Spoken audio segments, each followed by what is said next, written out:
Part 1, Mob Daughter by GrAvAnO. Chapter 1. If we have to go to war, that's what we have to do. I was 9 years old when I began to suspect that my father was a gangster. It was Sunday, and Dad had us all packed into the car for an afternoon of house hunting. He loved driving around different neighborhoods, pointing out houses he liked and sharing his renovation ideas. On this particular Sunday, we were cruising around Todd Hill, an upscale community on the southern end of Staten Island, filled with homes owned by doctors, lawyers, and businessmen. Mom was in the front seat with Dad, and my younger brother Gerard and I were buckled in the back. My father had just finished the renovations on a 3-bedroom house he'd bought for us in Bull's Head, a predominantly blue-collar neighborhood just over the Verrazano Narrows Bridge and not far from the 2-bedroom apartment we had been renting in Bensonhurst, Brooklyn. My father was obsessed with construction and remodeling. He'd ripped apart and remodeled every place we'd ever lived in. He started tearing apart the new house the minute we had taken ownership, knocking down walls and putting in improvements like nice European tiles. My brother and I attended the local public schools, PS 60. My mother would walk me to school every day. I had some good friends there, but Dad's friend Louis Melito was forever suggesting that he transfer me to the private prep school on the hill. His own daughter Dina went there, and so did Dory LaForte. Dory's grandfather was a big player in the Gambino crime family. The hill had large manicured homes dotting its steep streets and was about 10 minutes from our 3-bedroom house on Leggett Place. Anyone who was anybody lived on the hill. One particular house in this fancy neighborhood belonged to Gambino family crime boss Paul Castellano. We were on one of our Sunday expeditions when Dad pointed it out to us. It was an enormous monster of a house, unlike any other in the neighborhood. It was way fancier and more ornate. It looked more like an Italian villa or a museum, with its iron gates and gigantic fountain spewing water in the middle of a large circular brick driveway filled with expensive cars and incredibly manicured grounds. It must have cost a fortune. There was elaborate security system with surveillance cameras monitoring the perimeter, which seemed to span an entire block. Wow, I said. What does Paul do that he has such a big house? He's in the construction business, my father replied. I remember thinking how glad I was that my father worked in the same business as Paul, so that maybe one day we could get a mansion like that.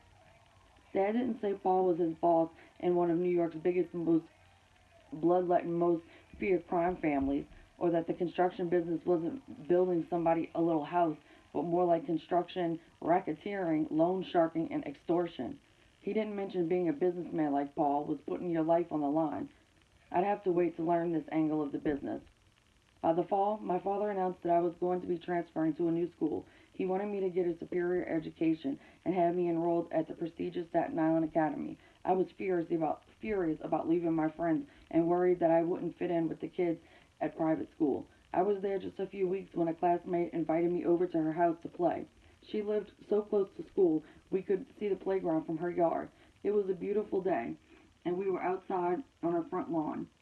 Her mother had just gone inside to make us some lemonade when my new friend made a startling announcement. My mother and father say a big gangster lives in that house, she said, pointing across the street to the Castellano estate. I knew that Paul was Dad's friend. I put 2 and 2 together and decided if Paul Castellano was a gangster, my father must be one too. He just didn't act like a gangster. My idea of a gangster was Vito Corleone, the fictional mob boss in The Godfather. The movie had been filmed a few blocks from my school. Still, I'd been confronted with the possibility that my father was connected before. When I was 6, I found a gun in my parents' bedroom in our apartment on 61st Street in Bensonhurst. Mom was in the kitchen and I was amusing myself by hiding some of my favorite books under their bed. That's when I came up upon the pistol Dad had stuffed beneath the mattress. I knew my father had served in the army during the Vietnam War because I'd seen his dog tags. I wonder if this was a souvenir from the war. Racing to the kitchen, I went to ask my mother about my startling discovery. Mommy, does Daddy have a gun because he was in the army? Yeah, was all she would muster. The next day, I bragged to my friends at school, telling them my father had a gun under the bed because he was in the army. My teacher overheard me and went directly to my mother. When Dad found out, he wasn't upset. He just told me not to talk about it anymore. My father had this coolness about him. He was hipper than the other kids' dads. He wore sweats and gold chains and had tattoos. Jesus on one arm and a rose on the other. He also had a small diamond in the middle of his chest. He owned nightclubs and always stayed out late. Some of his friends were bouncers. They spoke and dressed differently from the dads of the other kids' school. They had wads of cash in their pockets and always came bearing gifts, even if it was just a box of pastries on Sunday. On weekends, my father would sometimes take me with him to the club in Bensonhurst. I didn't know it then, but it was a local mobster hangout, also known as men's club, social club. Dad would first get the car washed, and then we'd stop in. Guys would be playing cards and drinking coffee. The club looked like a big kitchen with tables and chairs set out around the room, and a few pictures, mostly scenes of Italy, hanging on the walls. There were no women around ever. An older man named Tato was usually at one of the tables in the back. He was always nicely dressed in slacks and a sweater, sporting a big fancy watch and a pinky ring. "Hey, Bo, what's up?" my father would say. It's how he addressed everyone, even me. I didn't know why he addressed people as Bo, not Bro. "Go say hello to Uncle Tato," he'd instruct, pushing me in the old man's direction. I'd have to go over and hug and kiss him. "How you doing, kiddo?" he asked. The old man would pat me on the head and then stick a $20 bill in my pocket. I remember those days too. I thought it was weird the way the men all kissed each other on one cheek and then exchanged a firm handshake. No one just walked into a room and said hello. It was always a handshake, and there always seemed to be an order of those whose hands should be shaken first. Obviously, I didn't know that Tato was Salvatore Tato Aurelio, a capo in the Gambino crime family, and my father's boss and mentor in the mob. I just thought Dad respected him more because he was older. It wasn't until I was 12 years old that I knew for certain that my father was a gangster. Even then, I knew not to ask any questions. When I was in middle school, I overheard my parents talking about some guy who wanted to buy one of my father's nightclubs. It was late afternoon, and we were all over at my Aunt Fran's for Sunday dinner. Fran was one of my father's older sisters. She and her husband Eddie lived across the street from us in a two-family house. Dad's mother also lived there in an apartment downstairs. Aunt Fran was closer to my father than his sister Jean. Dad and Fran were closer in age and seemed to have more in common. Fran was always warm and loving. She played the piano, and she taught Gerard and I how to play. She'd sit us down and tell us stories about my grandparents and how they came over from Italy. My father's mother, Kay, wrote children's stories that were published here in the United States. Aunt Fran would read us those stories, and she'd add to them with her own fanciful fabrications. One of Grandma Kay's stories was about a little girl named KaReN and a rabbit. Another one was about my cousins and how they flew through the city on the wings of an eagle. My Aunt Jean, or Jeannie, who was Dad's eldest sister, kept the books at her house, but they were all lost in a fire after Grandma GrAvAnO died. Jeannie was married to my Uncle Angelo. He wasn't involved in the life. He was an engineer. Jeannie was much older than Dad. We would go over to their house a lot. Uncle Angelo was into golf and tennis, and he had a fish tank in his basement. We weren't allowed to touch any of his things. Dad loved Angelo. He was more like a father figure to Sammy. Uncle Angelo was a hard man, but he was very generous. He had a lot of morals, and he stood behind his morals. When two of his kids got in trouble for smoking marijuana, he threw them out of the house. Dad couldn't relate to that type of discipline. No matter what I did, he would never disown me. On the nights that Dad worked late in Brooklyn, we'd usually go over to Aunt Fran's for dinner. Dad would meet us there when he got home. He had this thing about eating together as a family every night and made it a point to be home at 5 sharp. I remember sitting around the long white table in Aunt Fran's dining room when Dad started telling everybody about this Czechoslovakian guy named Frank Fiala. He said the guy was nuts. I wasn't sure what this guy was doing that made Dad think he was out of his mind, but whatever it was beginning to piss off my father. I knew that Frank Fiala wanted to buy the Plaza Suite on 68th Street in Gravesend, Brooklyn. It was my father's most successful nightclub. Dad owned the entire building and operated the Plaza Suite out of the second floor. His construction company headquarters and a showroom of his carpet and wood flooring company were on the ground floor. It was enormous. It spanned the entire 5,000 square feet of the building and had a bar, dance floor, and a private VIP lounge. People lined up outside for hours hoping to get in. For a time, Dad was there practically every night, but with his construction business demanding more of his time, he was looking to unload the place. Frank offered my father $1 million for the club. Dad had accepted his offer, but I think he was starting to have second thoughts. A few days after we first heard about Frank Fiala, my father didn't show up for dinner. I'd been waiting for him to get home so I could ask him if my best friend Tony Ann could sleep over. Mom said I needed Dad's permission. He almost always said yes. 6 o'clock rolled around and he still wasn't home. Where's Daddy? I asked my mother. She looked up from her pot of tomato sauce. Your father is busy. He won't be joining us for dinner. Well, can Tony Ann sleep over? Let's wait until your father gets home and see what he says. But you just said he's not coming home for dinner. When will he be back? I don't know. And honestly, I don't know if this is a good night for Tony Ann to be here anyhow. Maybe she should go home now. She packed up the sauce in plastic containers. We're going across the street to eat with your grandmother, Aunt Fran, and the kids. Get your brother. Put on some clean clothes and let's get going. There was a strange vibe in Aunt Fran's house that evening. Uncle Eddie wasn't around, which was also odd. None of the adults said anything while they set out the food. A sure sign something was wrong because my family members were big talkers. Even though I wanted to, I didn't ask Mom any more questions.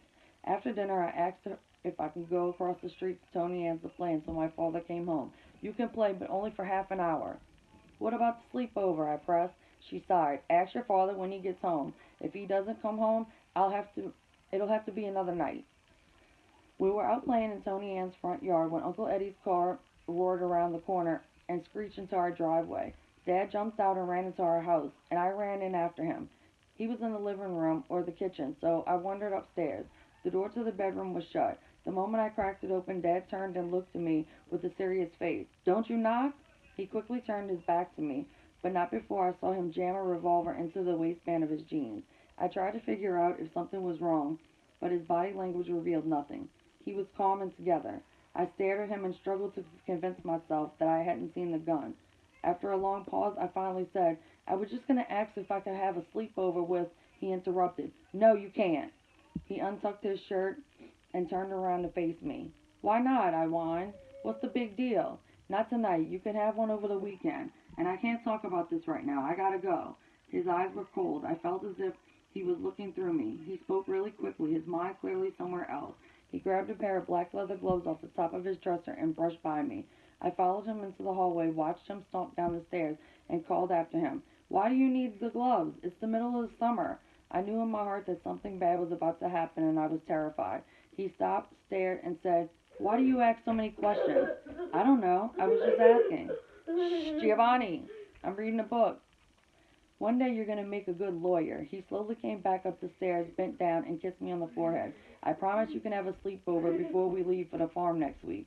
The farm was Dad's pride and joy, a 30-acre working horse farm he'd purchased and renovated in rural New Jersey. We'd spent every summer there since Dad bought the place.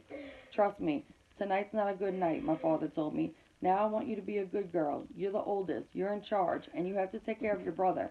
And don't drive your mother nuts. He kissed me again, stood up, and headed out the door. My father had an uncanny ability to make me feel everything was okay no matter what the circumstances. Even seeing him leave the house with a gun tucked in his pants that night seemed fine. My mother was in the kitchen and missed the whole conversation. I didn't bother to tell her what I'd seen. The following morning, the headline in the newspaper on our kitchen table said, Murder outside the Plaza Suite. Dad was in the kitchen acting normal. I didn't even know if he saw me reading the article. I didn't have time to read it all, but I noticed that the victim was Frank Fiala. I knew the guy had been doing some things that annoy my father, but murder? I stopped reading the minute my father sat down at the breakfast table. Neither of us said a word. Later that week, Dad ordered my mother to pack up my brother and me and head to the farm in Cream Ridge. When Dad had bought that place, it was pretty wasted, but he said it had potential and a lot of property. My father fell in love with it immediately. As soon as we took ownership, he was knocking down walls and doing his elaborate renovations. Soon, the run-down old farmhouse with a couple barns and some rusty farm equipment became a spectacular estate with an in-ground pool.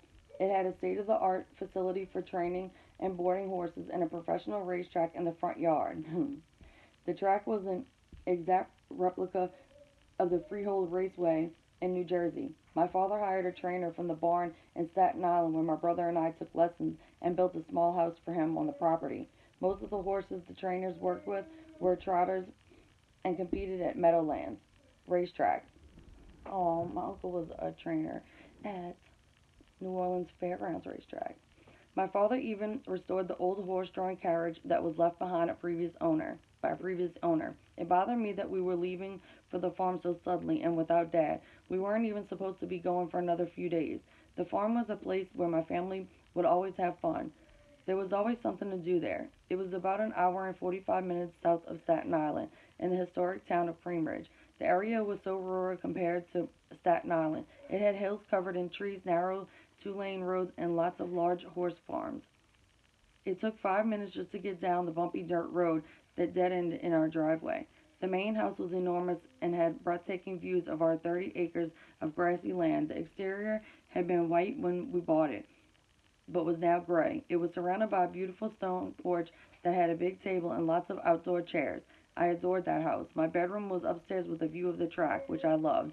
I was into horseback riding and spent hours with Snowflake, my beautiful white pony. Oh, in Staten Island, I rode on an English saddle, but it was western at the farm. We spent most of the summer in Cream Ridge. Mom liked to putter around in the garden, and my brother Gerard kept himself busy by biking around the vast property. During the summer, Dad commuted back and forth.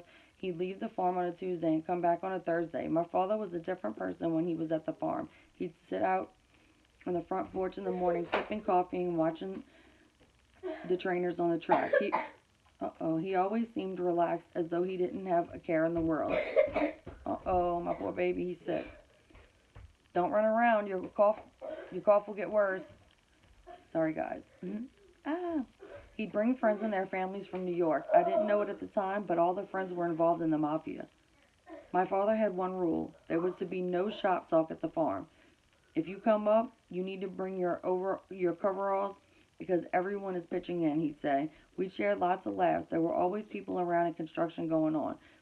But the day Dad sent us to the farm early, things didn't go accordingly to the rule. First, he arrived unexpectedly. It was just before dinner when I heard the crunch of gravel on the driveway sprinting to the window. I saw Dad's maroon Lincoln pulling up, and several other cars arriving behind his. My father had told us he wouldn't be coming for several more days, and yet here he was.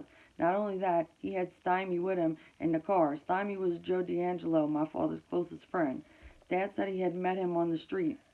The two men were so similar they even looked alike, with their dark brown hair and short, stocky builds. Although at 5 feet 8 inches tall, Stymie had a good 3 inches on my father. They dressed the same, too, in similar sweatsuits and sneakers. Stymie owned a bar in Brooklyn called Doc's.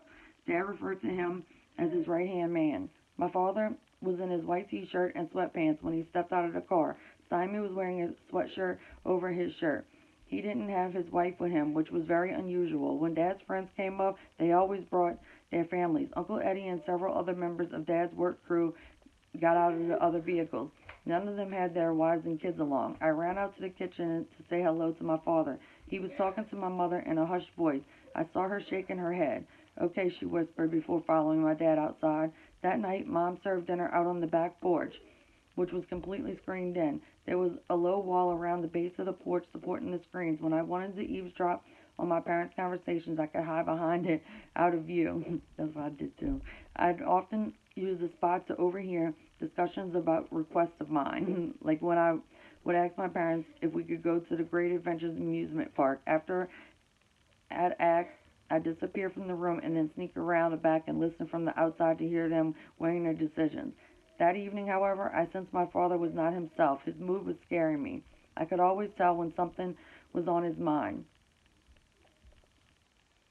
He'd get quiet and stare off into space. I was sure something was wrong and was convinced it had to do with the gun and the murder outside his nightclub. I didn't want to think that he might be involved. Go help your mom clean up, my father told me at the end of dinner. I cleared the table and then asked my father if he wanted to watch me ride Snowflake. No, I'll come out later, he said. I'm just talking to the boys. Mom was in the kitchen when I snuck around to the outside of the porch and crawled into my hiding spot. My back was against the wall, and I was sitting, Indian style, listening. I'd never done that before, listening in on one of my father's conversations with his friends, but I wanted to know what was going on. Paul's hot over this, I heard one of the guys say. I knew they were probably talking about Paul Castellano. He was Dad's boss in the construction business, or so I thought. Well, I had to do that. I had to, I heard my father say. Fuck Paul. If we have To go to war? That's what we have to do. War? What was my father talking about? I heard Uncle Eddie interrupt. I told you we shouldn't have done this. All right, Eddie, stop with your whining, Dad snapped. Something was definitely wrong. My father could be in trouble. I was sure it had to do with what had happened that night. I'd seen him with the revolver. I was starting to put the pieces together. After I had seen him with the gun, I found out the guy who was buying his nightclub had been murdered, and now my father was saying that he did what he had to do. I started thinking of all the things I'd seen and heard over the years that hadn't made sense, like the time when I was 6 and found the gun under his mattress, and him being out late, hanging out with people who looked different from my friends' fathers. I wanted to stay and listen some more, but I was worried about being seen. I was also feeling guilty about hearing stuff that was clearly not meant for me to hear. I crawled away and went back into the house through the front door. At that moment, my father walked back into the kitchen. I thought you were going riding, he said. I'm not in the mood. I could feel my father staring at me like he knew I had been listening. Are you okay? He was looking at me weird. Yeah, why? Let's cut up some fruit and we'll bring it out to the guys, he smiled. I watched him at the kitchen counter, carefully slicing the skin from the watermelon. Following him out to the porch, I continued to study him. Giovanni, shh! Mommy's reading. Observing how he was interacting with the guys, my father was at ease, talking and enjoying his dessert. He seemed back to his normal self. I was confused. Maybe I was just misreading him. Later that evening, Dad and I walked out to the barn to turn out the lights. Oh, love you, Tootie. Snowflake was kicking at her stall, happy to see us. You guys are going back to Staten Island for a couple of days, he said. Why? I thought we were going to stay up here for the whole summer. You are, he smiled, but you're just going to go back to Staten Island for a couple of days.